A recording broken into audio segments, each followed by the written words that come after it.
In today's video, I'm going to teach you how to duplicate a page in Lucidchart. Open your web browser and head to lucidchart.com.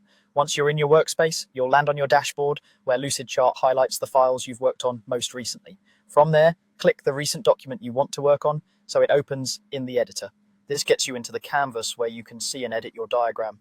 Inside the editor, direct your attention to the lower left corner of the screen. That's where the Pages panel lives. This panel lists every page in your current document, so if your file has multiple pages, you'll see each one by name. If your document only has a single page, you'll likely see something like page 1. Think of this panel as your table of contents for the file. It's the easiest way to navigate and manage pages without affecting the content on the canvas. Next, move your cursor over the page you want to copy in that Pages panel and right-click it to open the context menu. On many devices, a two-finger click on a trackpad or a long press can also trigger the same menu. The goal is simply to bring up the options tied to that specific page, so make sure you're clicking on the page name, not the canvas itself. From the context menu that appears, click Duplicate. Lucidchart will immediately create an exact copy of the selected page, carrying over your shapes, text, connectors, formatting, and most settings associated with that page.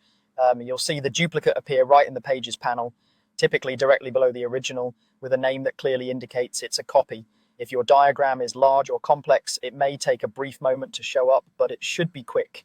At this point, your original page remains untouched, and you now have a separate page that matches it perfectly.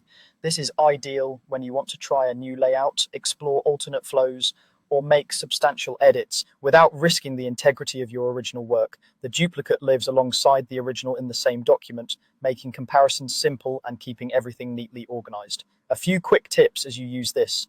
Duplicating a page is permission aware, so you'll need edit access to the document to see and use this option. The Pages panel is designed to stay visible, but on smaller screens it can appear minimized. It's still located at the bottom left of the editor. Finally, the duplicate will reflect the page's current state at the moment you create it, giving you a clean starting point for iteration.